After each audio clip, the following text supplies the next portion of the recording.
Good evening, ladies and gentlemen, and thank you for joining us today. My name is Dr. Vineet Nair, and I'll be a moderator for today's event. The theme, as you can see for today's series of talks, is the prevention and management of breast cancer.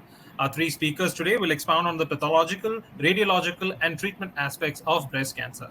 I'd like to remind everyone that today's webinar is interactive, and we encourage you to participate by submitting as many questions as you want at any time you want during the presentation. To submit a question, simply type the question into the chat box to your right and click send. At the end of the presentation, we will be having a consolidated Q&A session with all three speakers. If you have any trouble seeing or hearing the presentation, please use the chat box to let us know that you're experiencing a problem. All those who complete the webinar and wish to be provided with a certificate must fill a form, which we will provide to you at the end of the webinar. So, as I mentioned, we have three speakers today, Dr. Girish Mazumdar, Dr. Shrikant Potke, and Dr. Sudeep Sarkar. And our first speaker for today is Dr. Girish Mazumdar. With more than 33 years of experience in the field of surgical pathology, Dr. Girish has worked at Breach Candy Hospital as a surgical pathologist and has been working at Bombay Hospital and Medical Research Center since 1992. He established the histopathology services in Metropolis Labs. He's also a visiting surgical pathologist at Walcott Hospital, Mumbai, and Dr. Girish has 20 plus publications in reputed medical journals. Without further ado, let me hand over the reins of this webinar to Dr. Mazumdar. Over to you, sir. Thank you, Vineet, for those kind words.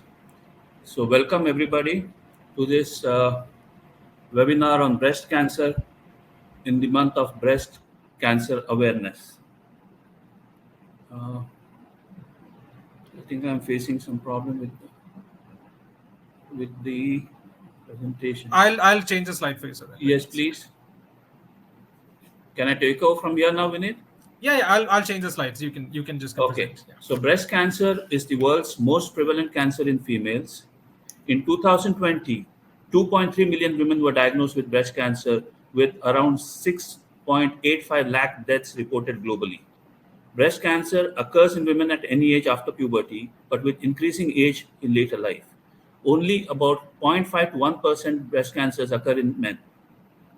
Breast cancer accounts for 14% of cancers in Indian women, and more than 50% of these are diagnosed at stage 3 and 4.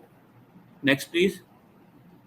Approximately half of breast cancers develop in women who have no identifiable breast cancer risk factor other than gender and age over 40 years. However, certain factors are known to increase the risk of breast cancers, and these are obesity, excessive use of alcohol and tobacco, family history of breast cancer, radiation exposure, reproductive history such as menarche and early first pregnancy, hormone therapy, and certain inherited genetic mutations. We are familiar with BRCA1, BRCA2. Next, please, Vinay. So today's topic for discussion is immunohistochemistry in breast cancer. What I'm going to cover is markers that impact treatment and prognosis and certain diagnostic markers in various breast lesions. Next, please. So next. So the stellar role of the hormone receptors, that is estrogen and progesterone receptors in breast cancer. Now, estrogen and progesterone receptors are present in normal breast acini and constitute the internal control in any tissue section. They are detected by the nuclear staining of the cells. Most progesterone receptor positive tumors are also ER positive, and progesterone positive ER negative tumors constitute less than 5% of breast cancers. Pre-analytic, analytic, and post-analytic factors affect results, and it is essential to, that is why, fix the tissue promptly and adequately. In addition to positive or negative results, the percentage of tumor cells which stain and the intensity should also be reported and scored. Next, this shows a spectrum from negative in the upper left to densely positive, intensely positive, with a large proportion of tumor cells in picture number 5. Next, please. So although there are several scoring systems, the most popular is the Aldred score, which is basically a semi-quantitative system that takes into consideration the proportion of positive cells scored on a scale of 0 to 5 and the staining intensity, which is scored on a score of 0 to 3. The sum total of the proportion and the intensity score is the Aldred score.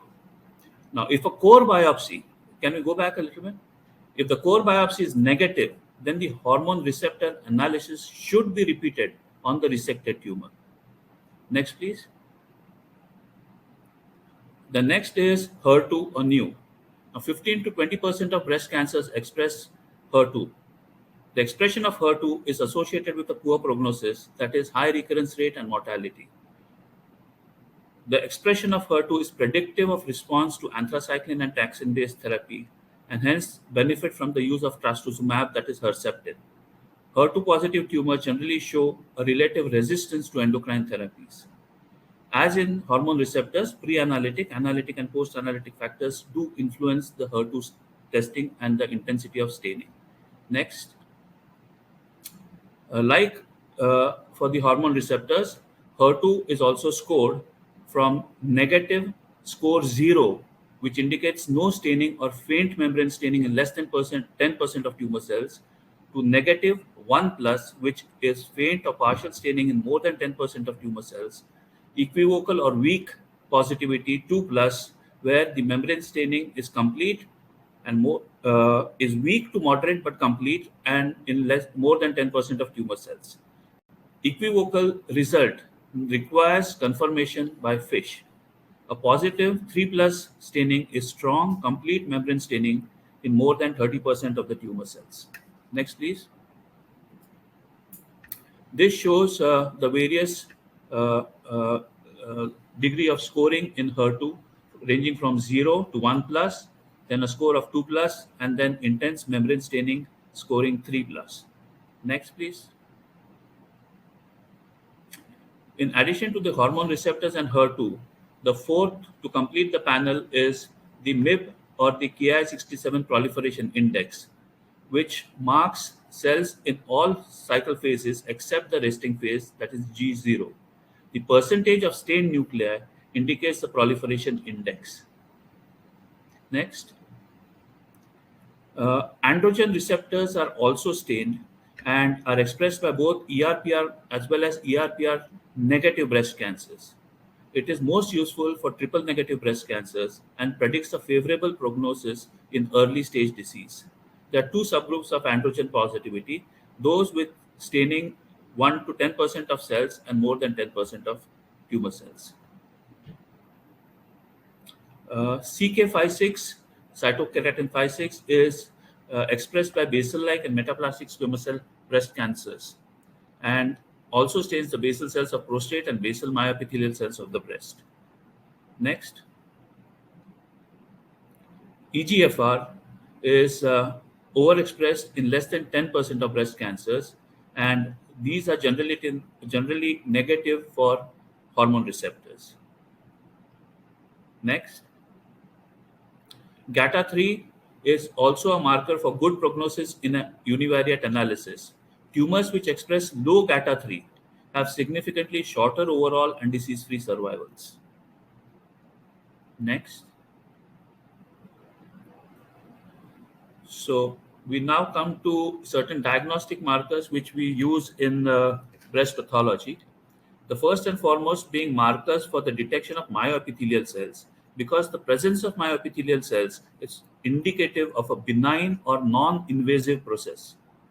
Of the several markers which have been used, smooth muscle myosin heavy chain and P63 are the best discriminators for the presence of myoepithelial cells. The absence of myoepithelial cells helps confirm microinvasive or even invasive carcinoma. The only exception of a benign lesion which does not express SMMHC and P63 is microglandular adenosis, wherein the basal cells express S100 positivity. The only caveat is SMMHC stains vascular walls and P63 occasionally stains neoplastic cells, and thus these have to be interpreted with caution. Next. This is a picture of P63 and SMMHC immunohistochemical staining. The P63 marks the nuclei of the cells and hence gives a beaded appearance, whereas the SMMHC marks the cytoplasm and hence is a continuous staining pattern. Next. This is a case of ductal carcinoma in situ, And if you see the stain on the left, which is on the right, which is SMMHC, then you see the basal layer marked throughout, but the cribriform proliferation within those ducts does not mark. And there is no invasive component here. So DCIS is confirmed by the SMMHC stain. Next. We use the same MEC markers in papillary lesions because myoepithelial cells are present in papillomas and around papillomas with DCIS and around papillary DCIS. However, myoepithelial cells are absent in atypical ductal hyperplasia and DCIS and around intracystic and solid papillary carcinomas. Complete excision of a papillary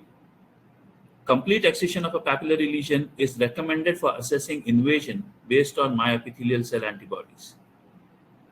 Next, so to the upper left is a papilloma, and the P63 stains the myoepithelial cells within the cores of the papilloma. The figure to the lower left shows the edge of a sclerosing papillary lesion which can mimic invasive carcinoma. However, the P63 stain again confirms the absence of invasion. Next. This is a case of an intraductal papilloma harboring foci of ductal carcinoma in situ. And this is confirmed by the SMMHC stain below. Next. This is a case of papillary carcinoma which shows complete absence of the myoepithelial cells on immunohistochemistry. Next, other proliferative ductal epithelial lesions such as florid ductal hyperplasia stains for 34BE12 and CK56. One cannot distinguish atypical ductal hyperplasia from DCIS as both lack these markers. Next, in addition to myoepithelial cells, one can also identify the tumor type. Now, the two commonest are the ductal and the lobular carcinomas of breast. And strong E-cadherin membrane staining defines ductal carcinomas, whereas P120 stains lobular carcinomas. Basal-like carcinomas express CK5 in addition to CK56, EGFR, and they are triple negative. For ERPR and HER2, CK5 is the most sensitive. Next, please, Vinit. This is E-cadherin membrane staining in a case of ductal carcinoma, and to the right is P120 in a case of invasive lobular carcinoma. This is a case of micropapillary carcinoma in which there is a reverse polarity of tumor cells when you stain with EMA or MUC1. A case of metaplastic spindle cell carcinoma of the breast, which stains for cytokeratin and P63. This is a case of angiosarcoma of the breast, which has stained strongly for CD31. Similarly, one can identify melanoma of the breast by using S100 and HMB45. Next, please. So, myoepithelial cell tumors express 34BE12, CK5, nuclear P63, and may also express sometimes S100 and muscle markers. At metastatic sites, breast carcinoma can be identified using a panel of CK7, GCDF-P15, and mammaglobin positivity with estrogen receptor positivity. The tumor cells mark negative for CK20, TTF1, and WT1. Phyllodes tumor cells and periductal stromal tumor cells express CD34 and CKIT. D240 helps identify lymphatic tumor emboli in tissues. Next. We come to Paget's disease of the breast, which is always indicative of an underlying in situ or invasive breast carcinoma, predominantly of the ductal type. Now, Paget cells express CK7 and HER2. S100 and HMB45 help to distinguish from melanoma. Next.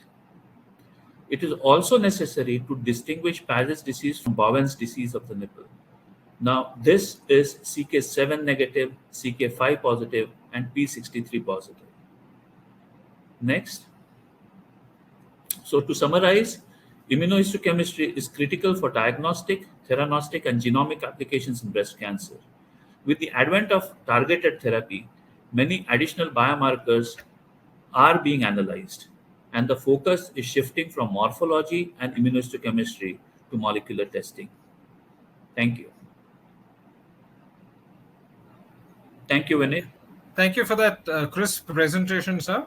I hope we we will will exceeded the time. No, you were right bang on the time. Yeah. Thank you. So, let me just remind the audience once again that please ask your questions as many as you want. We will be answering all those questions together at the end in a consolidated Q&A session. Our next speaker is Dr. Shrikant Bodke, who is the HOD of Radiology for Suburban Diagnostics. The dynamic Dr. Bodke is a senior consultant radiologist, fetal medicine specialist, and breast imaging specialist with more than 12 years of experience and having reported over 12,000 mammograms till date. With a special interest in the field of breast interventions, he is also actively involved in training fresher radiologists in the field of breast imaging. Take it away, Dr. Bodke. Thank you so much, Vineet. So, good afternoon and good evening, everyone. I will be speaking on the role of screening mammography in prevention and management of the breast cancer. So, at the beginning, let me clarify that when we talk of mammograms, so we can divide a mammogram into primarily two subsets, a screening mammogram and a diagnostic mammogram. So once we understand the basic difference between a screening mammogram and a diagnostic mammogram, it will become easier for us to understand the importance and the role screening mammography plays in early detection of the breast cancer and thereby limiting or we can say decreasing the disease burden in the patients. So screening mammogram is nothing but annual screening of the patients or annual screening of women who have no symptoms of breast cancer. So a female who does not have experienced any lump in the breast, any change in her skin of the breast or discharge from the nipple can be classified as an asymptomatic female. And when such a symptomatic female opts for a mammogram, that is called a screening mammogram. A diagnostic mammogram essentially implies that the patient has one or the other symptoms suspicious for breast cancer, like a lump in the breast or serosanguinous or a bloody discharge from the nipple, change in the appearance of the skin of the breast, or change in the appearance of the either breast. She may feel that one of the breast is slightly bigger in size compared to the other side. So once we understand the difference between a screening mammogram and a diagnostic mammogram, I think we can next go to the important topic that we are going to talking about. So as Dr. Muzumdar rightly said, October is a breast cancer awareness month, and more so it is important that we are talking about this topic. When we talk of impact of breast cancer, it is having a huge impact on the global population. When we say that, we can give an example that 1 in 8 women will be diagnosed with breast cancer in her entire lifetime. So that is a big number, that 1/8 of every woman will be diagnosed with breast cancer in her lifetime. And breast cancer is the most common form of cancer in women globally. Now, why are screening mammograms important? So as I rightly clarified at the beginning, that screening mammograms can detect breast cancer at a very early stage. And when detected at a very early stage, that is the time when the breast cancer is most treatable. Mammograms are able to show changes in the breast tissue years, at least 2 years before, they say, the patient or a clinician can feel the lump. So mammograms, in short, gives us a chance to catch a cancer before it has a chance to spread. And whenever there is early detection of the breast cancer, it dramatically increases the survival rates in the females. Now, here are a few facts which I would like to mention from the American College of Radiology. American College of Radiology is a worldwide renowned institution which issues guidelines and recommendations from time to time regarding mammography. So here are a few of the facts which they have stated. 1 in 6 breast cancer occurs in female aged 40 to 49 years of age. So why this is important, I will talk about it in the next few slides. So you have to understand the critical age where the incidence of the breast cancer is highest is between 40 to 49 age, and it roughly coincides with the perimenopausal age of the female. So during this time, there are a lot of hormonal changes in the body which are going on, and probably that could be attributed to the increased incidence of cancers related to the breast in this specific age group. Now, mammography, whenever a screening mammography test is taken, it has always helped in reducing the breast cancer mortality, not only in the US, but globally. But here is a figure which is given by the American College of Radiology that mammography has helped reducing death due to breast cancer by nearly 1/3 since the advent of mammography. 3/4 of the women diagnosed with breast cancer have no family history of the disease and are not considered high risk. So whenever in terms of cancer we are talking, we always ask the patient whether they have any positive or a negative family history of a breast cancer or any other form of cancer. But study has showed that 3/4 of the breast cancer occur in females who have absolutely no family history of the disease, and therefore they are not considered high risk, and therefore they are not advised, or they do not undergo screening mammograms. But it is essential that even if the patient does not have any family history of the breast cancer, annual screening mammogram should be advised or offered to such females. Also, there is one more fact from the American College of Radiology. For any woman over 50, if she is skipping a mammogram, we have a chance that we would miss up to 30% of the cancers. So over the age of the 50, it is essential that mammography is done every year so that we do not miss any early cancers and do not add to the disease burden. So when we take into consideration all the facts mentioned above, the bottom line is annual screening mammograms saves lives. Now, this is the most common question the clinicians, the patients, and all people who are encountering radiologists are encountering is when to start mammography. So there are a lot of conflicting recommendations about when to start mammography and how often it should be done. So the most common question which a clinician will always face, that when to start a mammography and whether to do an X-ray mammography or whether to just do a breast ultrasound. So I will just clarify the doubts. The answer is pretty simple. Screening mammography should start at the age of 40.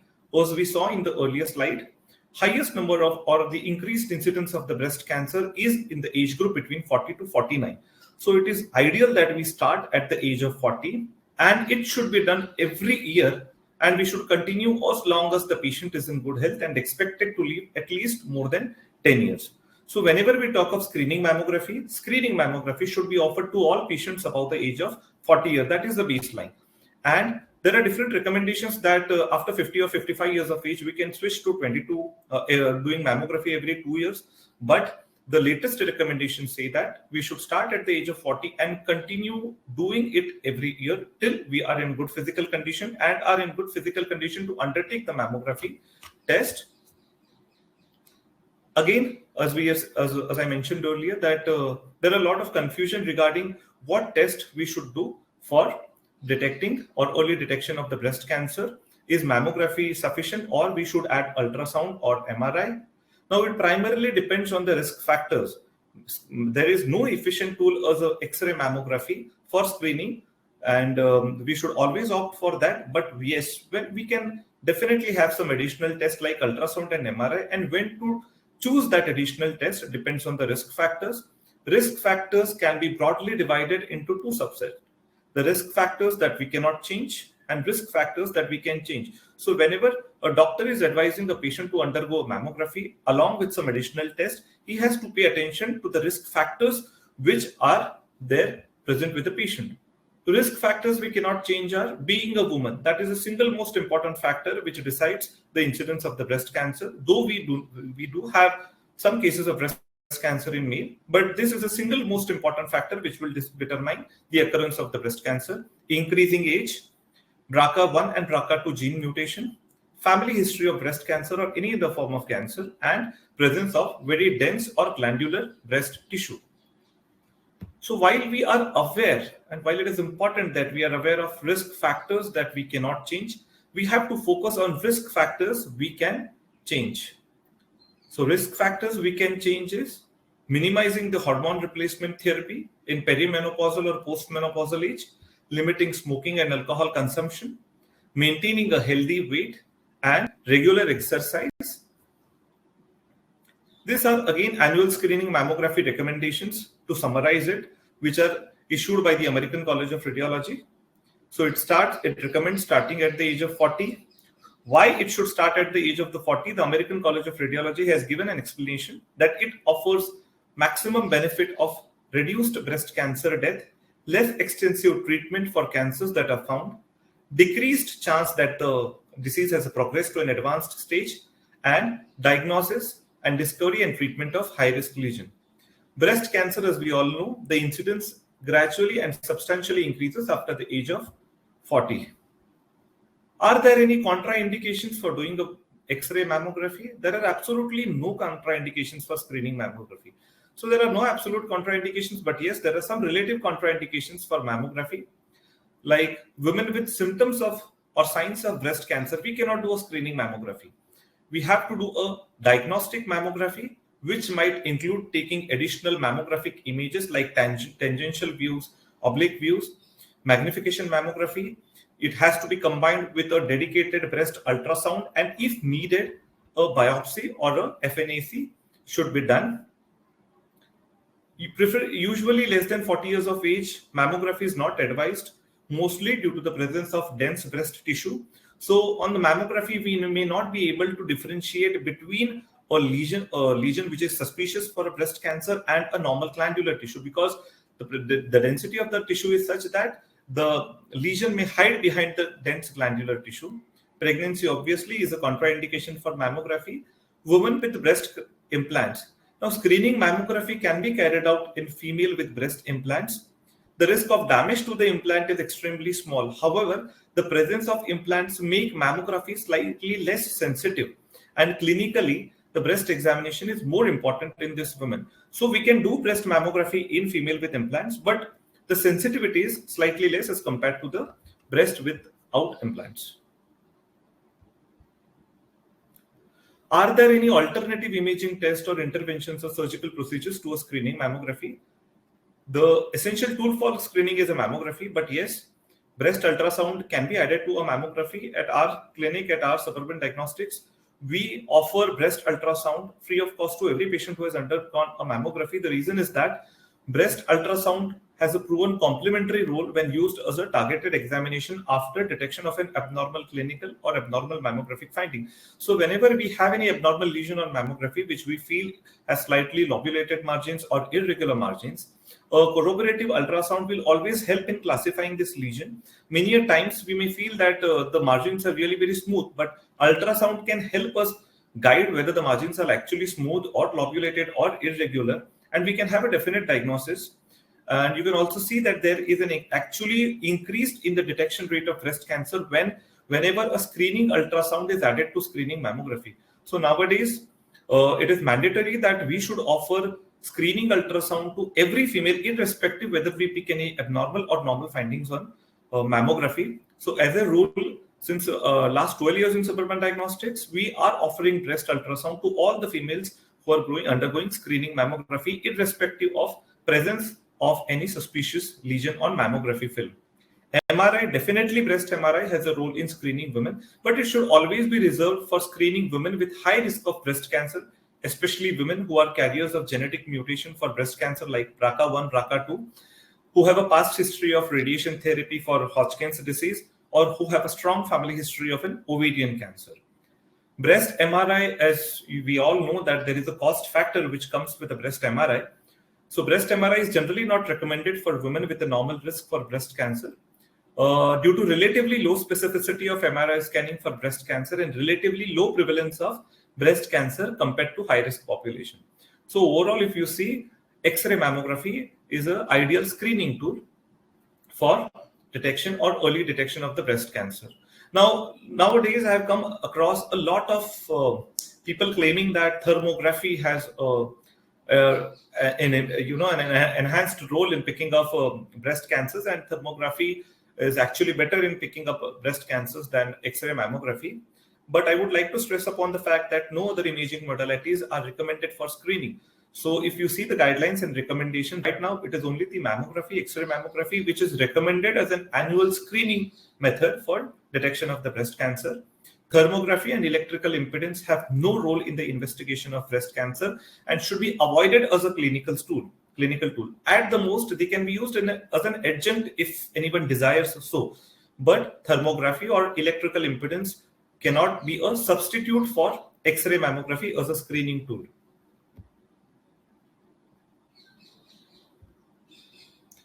Smaller but significant things. Whenever a clinician gets a mammography report, he will always see that there is a BI-RADS category which is mentioned at the end of the report. So many a times it sounds confusing and seems confusing that what actually the BI-RADS category or the score means. So as you can see here in this chart, there is a score which is given at the end of the mammography report from 0 to 6. So whenever a score of 0 is given, it means that the examination which is being carried out is inadequate and we may need additional imaging like a breast ultrasound to corroborate our mammography findings. And in that case, the patient should be counseled by the clinician as well as the radiologist and should be called for an additional views or additional ultrasound examination if required. A BI-RADS score of 1 is essentially a normal mammogram, which is negative for malignancy. BI-RADS score of 2 implies that it is a benign finding like a cyst or a fibroadenoma. So whenever we have a score of 2, we recommend that the patient undergoes a mammography every year and a follow-up ultrasound 6 months after the first diagnosis of a benign finding.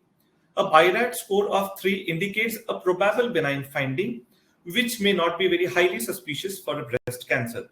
So whenever we have a patient with a BI-RADS score of 3, we should keep in mind that the patient should be followed up with the corroborative ultrasound at the end of the 3 months. And if the findings do not change, that there is no increase in the size of the benign finding, then we downgrade the BI-RADS score to 2 as a completely benign finding. And if there are certain changes in the size or appearance of the lesion, and there is appearance of any suspicious lesion after a period of 3 to 6 months, we upgrade the score from 3 to 4, and then we have to plan adequate further investigations for the patient. A score of 4 and 5 are the scores which we should all be worried about.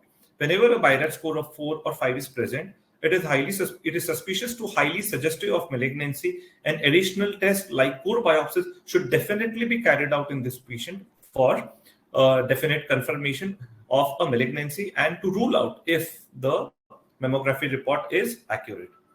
A BI-RADS score of 6 is essentially a score given to patients who already have a history of breast cancer and have come for a follow-up either after a chemotherapy before surgical excision, and a BI-RADS score of here are the BI-RADS scores. I'll just give 2 examples that how a screening mammogram can actually help in detection of early breast cancers. So this is an example of a 65 years old female. So she had done her complete health checkup just 2 months back at some of the diagnostic center, including her X-ray mammogram, where it was written that reported that there are presence of benign calcifications in both the breast.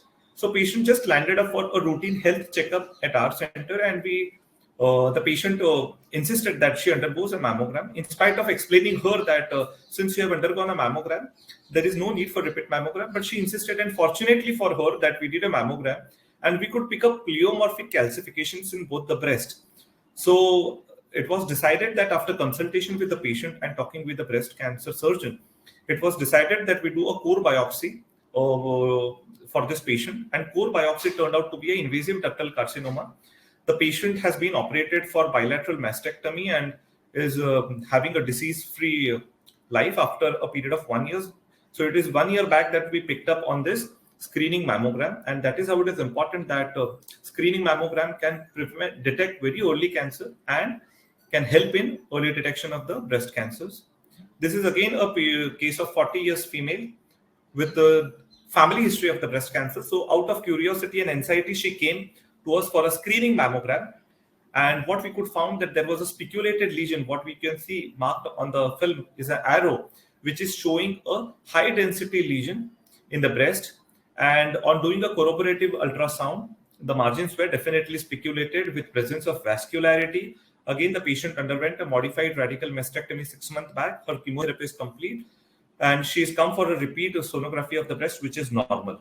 So in short, if I would like to summarize, I would just say that X-ray mammography is the tool for screening of breast cancer, and it is the most valuable tool which can help us in early detection of the breast cancer, and that is the stage when it is most treatable and curable.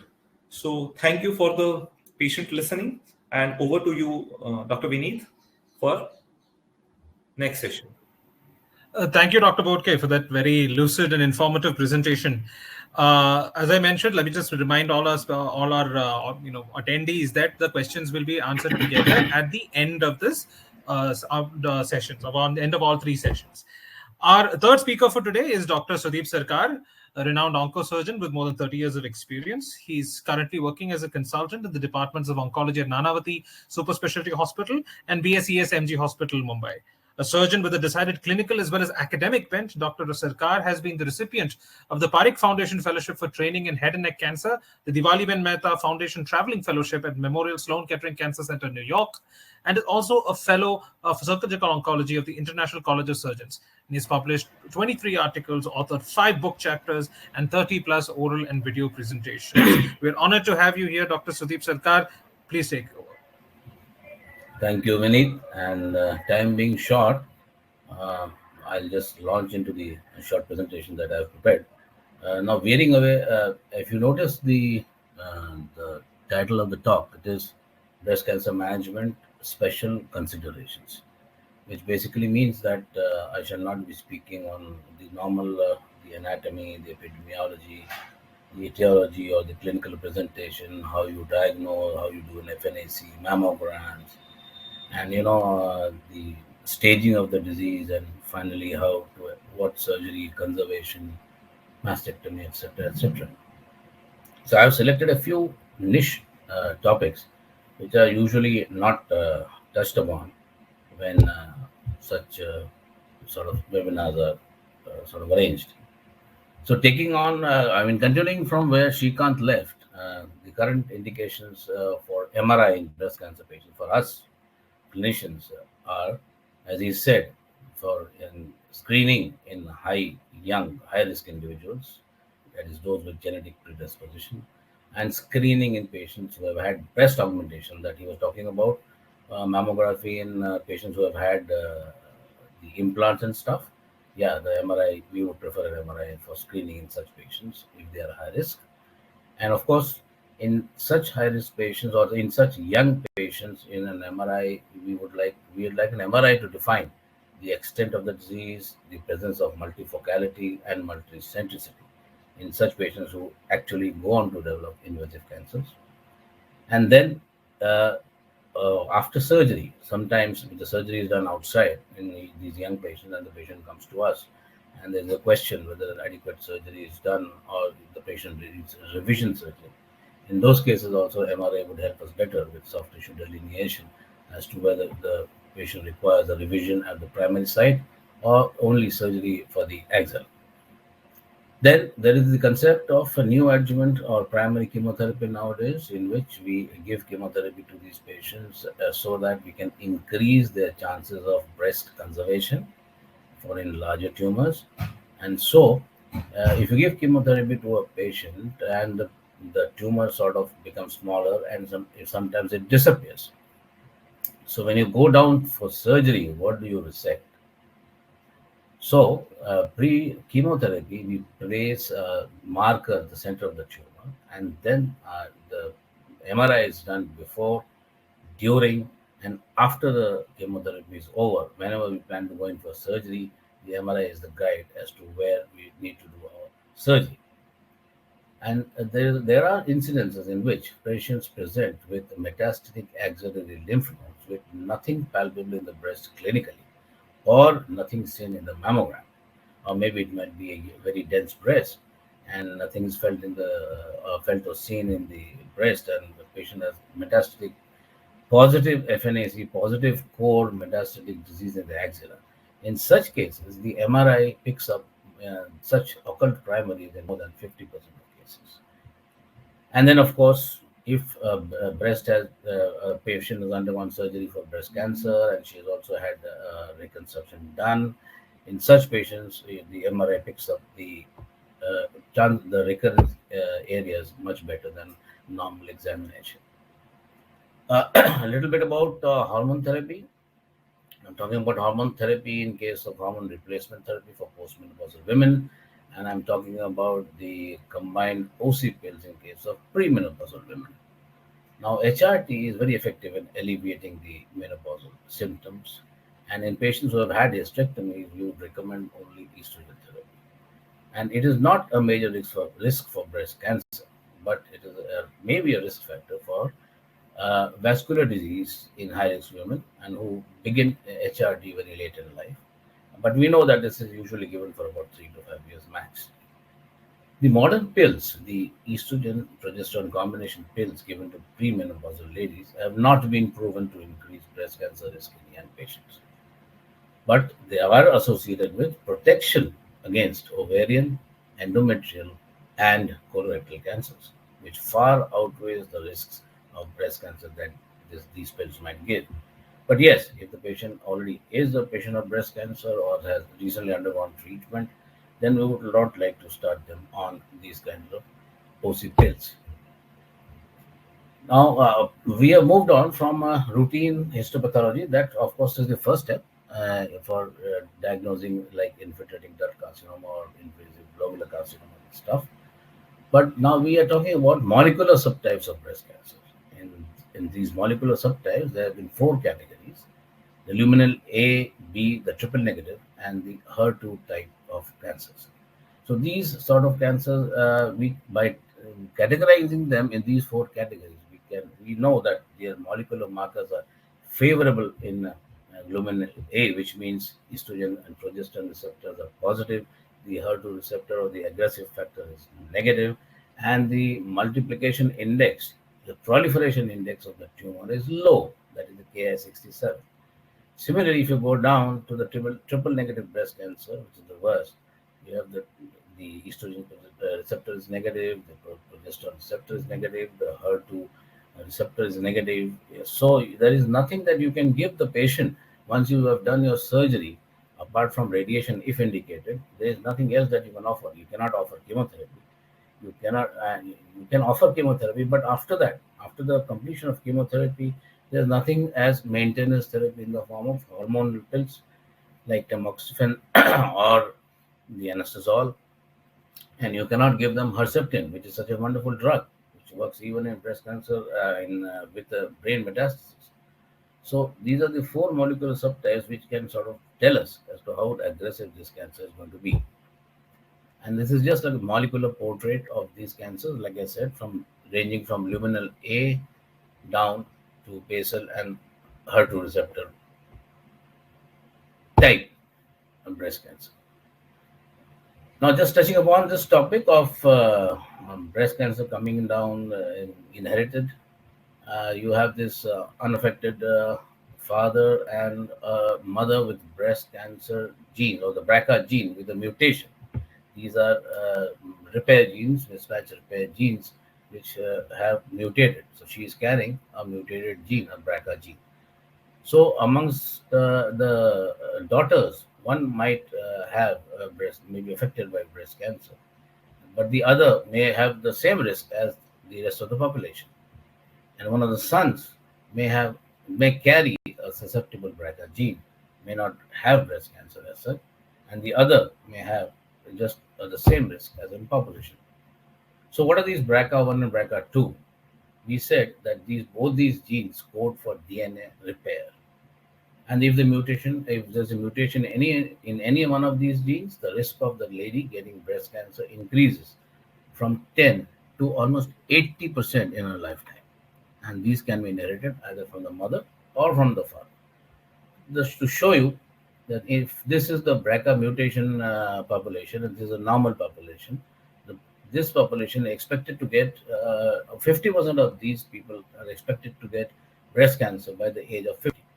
And about 87% of them may get breast cancer by the age of 70, whereas the general population increase is just about 7% from 2%. And ovarian cancer, also almost up to 50% of these ladies with BRCA positive, especially BRCA2, may get ovarian cancer in about 44% people, where the general population risk is less than 2%. Another gene is the tumor suppressor gene, or the p53 gene, which codes for the protein p53. And the mutation in this gene causes the Li-Fromenez syndrome, which is a condition that is associated with early onset breast cancer. So these are the genetic factors that we are looking at these days. hearing more and more about BRCA positivity, hearing more and more about hereditary breast and ovarian cancer panels for the testing, so that you know whether you or your the future generations are susceptible to these cancers. A little bit about HER2. Told about HER2, which is a factor which molecular subtype, which is a more aggressive kind of a breast cancer. Now, these are the HER2 receptors in the normal breast cancer cell, and they are sending signals to the nucleus for the cell to divide in a normal fashion. If the augmentation of these abnormal HER2 breast cancer cell, then the signals to the nucleus to divide more rapidly and sort of make a more aggressive kind of tumor is what happens. So, what about how can we reduce the risk of breast cancer in these patients who are susceptible? We are talking about these BRCA1, BRCA2, P53 positive kind of patients. So, is there any way we can reduce the risk of breast cancer in these people, or the risk of ovarian cancer in these people? So these people are those with a strong family history of breast and or ovarian cancer. They have a mutation, deleterious mutation in BRCA and BRCA2 genes, high penetrance of P53 and P10 genes. So what can be done? One solution is what Angelina Jolie did. She did a bilateral prophylactic mastectomy, and she also did bilateral prophylactic salpingo-oophorectomy. So by doing the bilateral prophylactic mastectomy, we can achieve up to 95% risk reduction in these susceptible ladies, and up to 90% risk reduction in ovarian cancer by the prophylactic salpingo-oophorectomy. And the salpingo-oophorectomy by itself also provides a 50% of reduction in the risk of breast cancer. So that is prophylactic mastectomy with immediate reconstruction.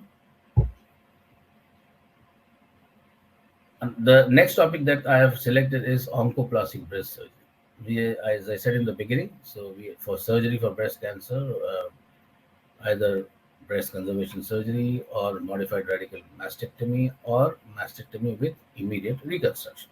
These are the three standard modes, the gold standard for surgery in breast cancer. Now, for the last decade and a half, this new term is being bandied around, which is called as oncoplastic breast surgery. So basically, these are breast surgeons who are very specially trained in the oncological aspect and the plastic surgery or reconstructive aspect of breast cancer surgery. Now, why is this required? Why do they need these kind of special techniques in surgery like oncoplasty? Because we have seen that a resection of more than 20% of breast volume results in asymmetry and adverse cosmesis. So even if you conserve that breast, but you've resected more than 20% of it, then the results, the outcome, the cosmesis is not good, because that is what the conservation is done for cosmesis. So you do have to have an oncological safety, but at the same time, after having oncological safety, you have to have good cosmesis. This is where the oncoplasty techniques come in. So this is done. The volume loss is either replaced, put together by reshaping the breast, or whatever volume is lost, you bring in volume tissue from somewhere else and fill up that loss. These are the two methods. So what happens is sometimes there's an adverse tumor volume to breast volume ratio. The breast is small, the tumor is big, but you want to conserve the breast, and you want to therefore give a good result. So in a small breast, if you take out a large chunk and primarily close that wound, that breast will look very, very misshapen and very warped kind of. Sometimes the breast location is also very important. If you have a superior or a superior medial tumor, that is where the cleavage is, or if you have a central tumor right behind the nipple and areola, and you have to sacrifice the nipple and the areola, or you have an inferior tumor where if you take out tissue, the nipple bends down in the form of a beak. It's called a bird beak deformity. So all this happens if you don't use special techniques to restore the breast to its original sort of shape and as far as possible volume. Sometimes ladies come with very large breasts, so in that case also we can treat the cancer in the breast which is affected, as well as we can offer bilateral reduction so that the overall cosmesis of the both the breasts is improved and the cancer is also treated. So the methods are by simple reshaping of the breast tissues, reduce the extra breast tissue that is there on both sides. You can do local tissue arrangements so the breast almost looks like the one before the surgery, and you can use flaps, etc., to fill up the gaps. But what is important is once you resect the tumor, you should have negative margins, because that is the single most important factor that decides whether the disease will come back or not. That is the negative margins, one. And secondly, we know that when we do a conservation surgery, it is always followed up by radiation therapy. Now, the radiation therapists radiate the whole breast, that is one. And secondly, they do give a special booster dose to the place where the tumor was, which is called as the tumor bed. So we apply vascular or steel clips to the area where the tumor was to delineate the tumor bed area, and also the margin where we cut the tissue. Because after remodeling and reshaping the breast tissues or moving the breast tissue from A place to B place, these clips will show the radiotherapist exactly where to radiate. Wherever you want to shift the breast tissue is okay. As long as the clips are there, then the correct area will be radiated and the wrong area will not be radiated.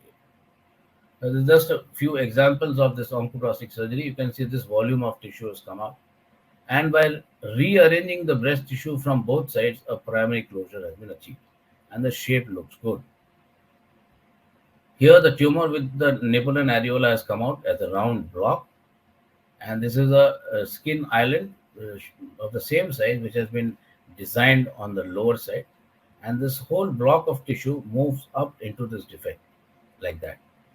And this is the new areola which will be tattooed, and of course it will look like a nipple later on, but at least the position is exactly the same and there is no sort of warped appearance or displacement of the nipple as compared to the other breast.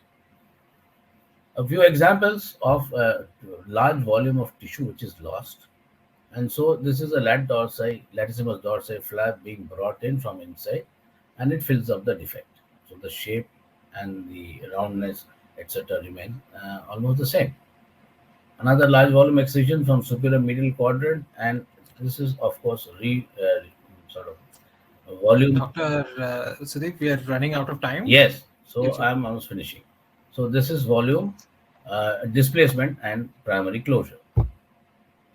So just to show you an example, by tumor in these various locations, and so many techniques are available for oncoplastic breast surgery. Again, this is the incision and the excision for this tumor, and this is how the closure looks. This round block technique I already showed you.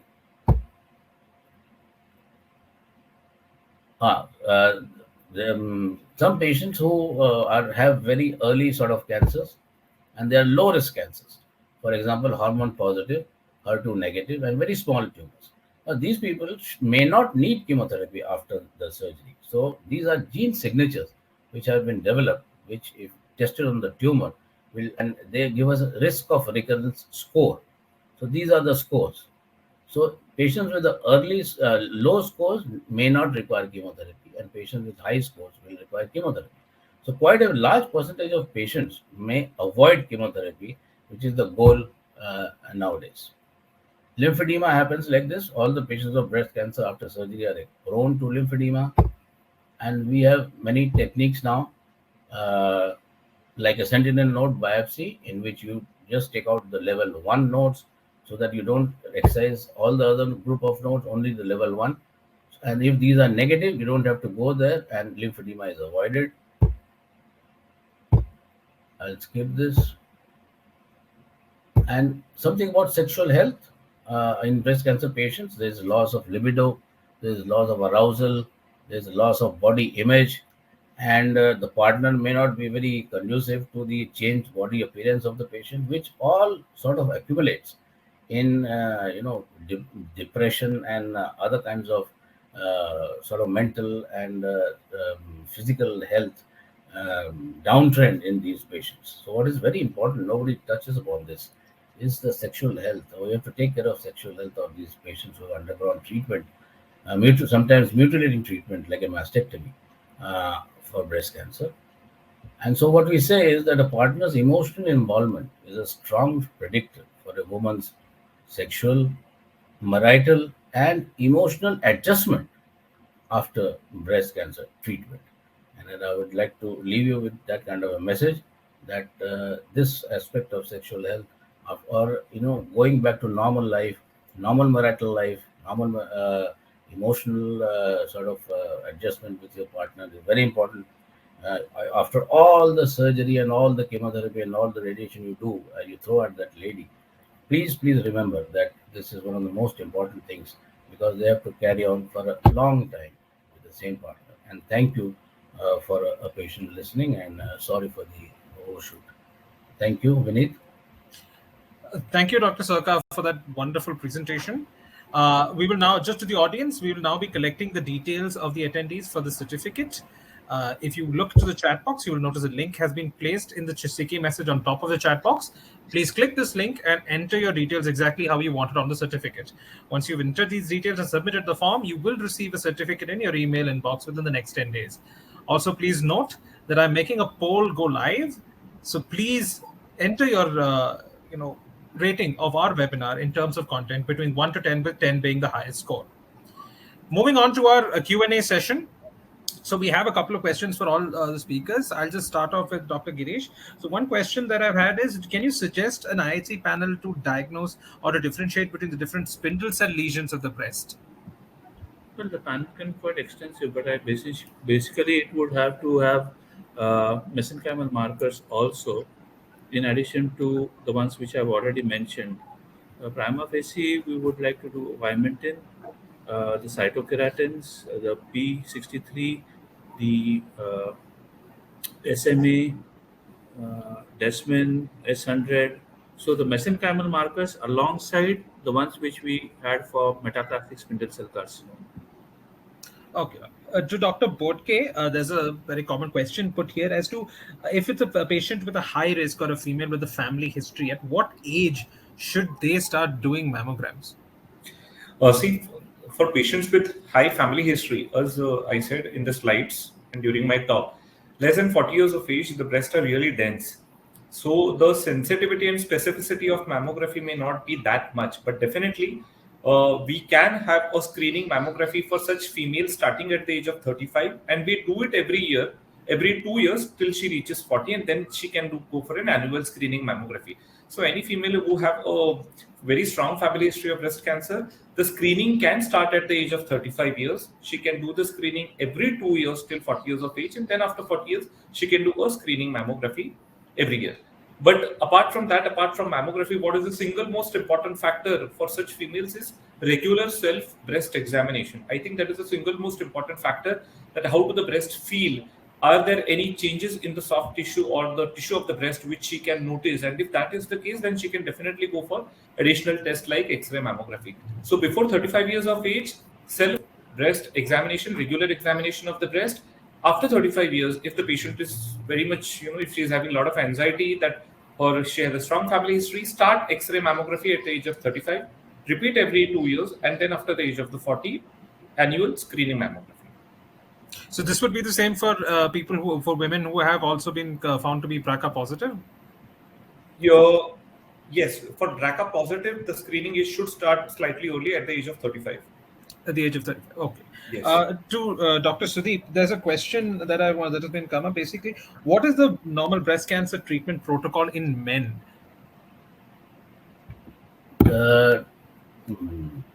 Men normally, we would say that they have less breast tissue.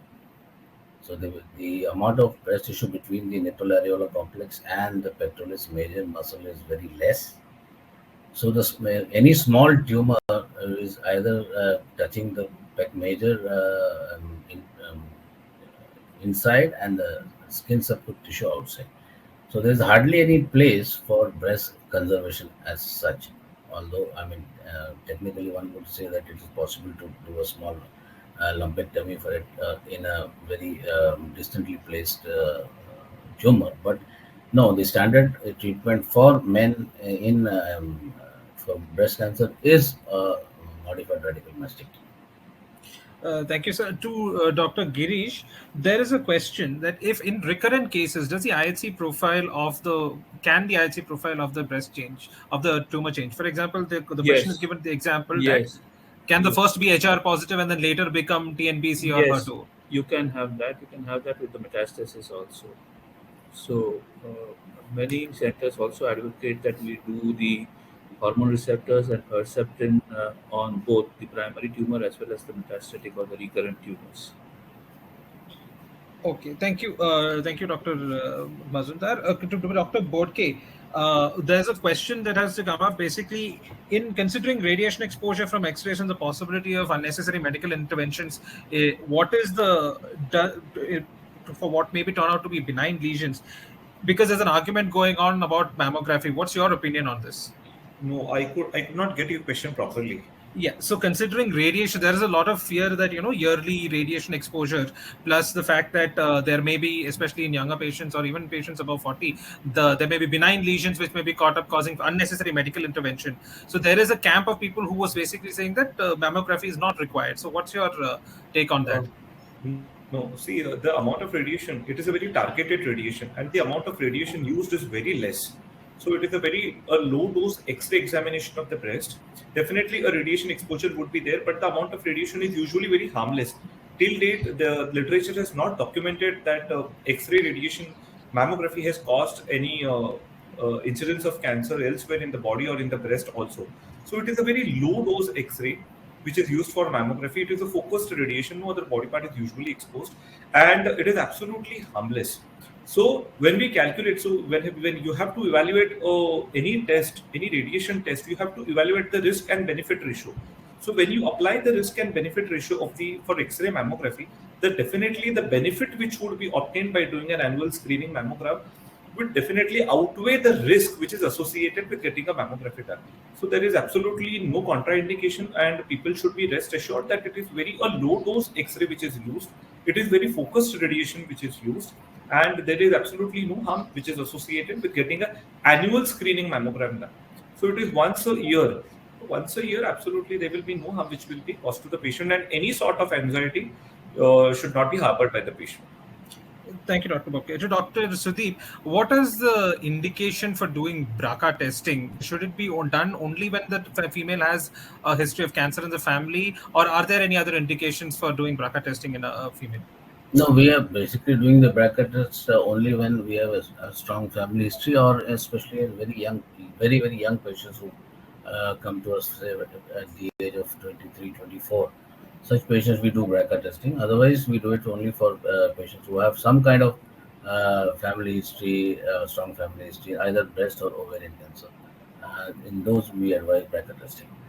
But the other flip side is what I tell you is that in those patients whom we have treated for breast cancer, and those who have people have daughters, they keep asking us about what is going to happen to their daughters, but they themselves first do not, they just don't get their hereditary panel done.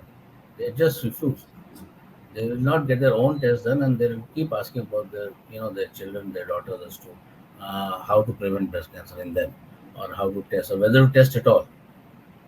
So unless they themselves are, we counsel them, we send them to genetic counselors, and we tell them, explain to this lady as to what is her risk, and how it will be sort of calculated objectively by doing a HbOc panel, and then going on to the sort of children later on. But this in the clinical real world situation, these people are very, very difficult to convince. And so that ties in with the question, another question that's come in. So I'll just combine it together. What would be the advice, or what kind of counseling and what kind of treatment plan or protocol should be put in place for a woman who's found to be BRCA1 or BRCA2 positive? See, the basic treatment of breast cancer remains the same, whether she's BRCA positive or negative. That is a different thing. The counseling factor comes unless we know it beforehand for some reason. Otherwise, we always there is a strong family history, and the lady agrees to BRCA1 and BRCA2, and she's positive, and that is where the genetic counselors come in. They actually objectively tell them as to what is the kind of risk that's going to be there down the line, and therefore what kind of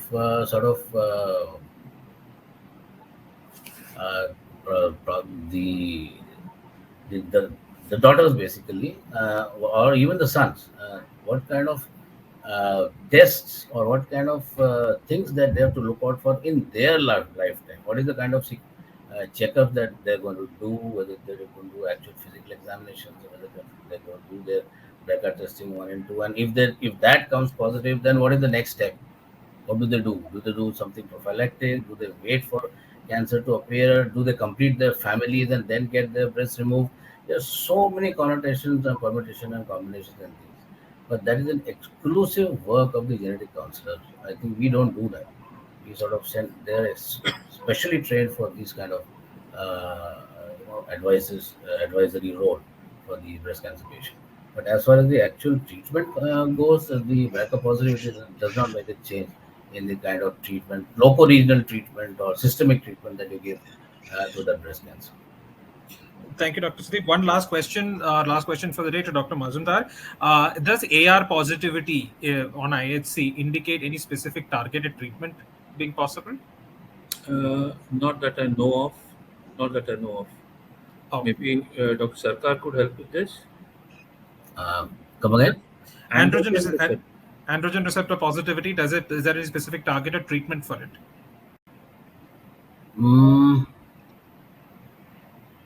Not that I can think of offhand, because we have androgen receptor positivity. I don't remember any sort of drug that we use in normal situation against the androgen receptor situation. But maybe in when the novel treatment pathways have been done with, and then there is something to fall back upon. That in that case, I do remember the medoncs giving the patient these anti-androgen receptor drugs. But no, I wouldn't know of any particular drug name or anything like that. But I do have an inkling that this is what they do. But this is not the normal route of treatment for, and neither do we do an androgen receptor in the normal molecular profiling of breast cancer patients. It's only in post-treatment and failure situations or salvage situations. Okay, thank you so much, Dr. Sarkar. That's all the time that we have now. I'd like to thank all the attendees for joining us today and for their interesting questions. We will email you a link of this webinar within 24 to 48 hours. You'll be able to watch it at your convenience. Please feel free to forward the link to your colleagues who may have missed today's sessions. Let me thank the speakers once again for sharing their knowledge and their time with us today. Thank you once again to everyone who attended today. Stay safe and have a good evening. Thank you, Thank you. Thank you, everybody.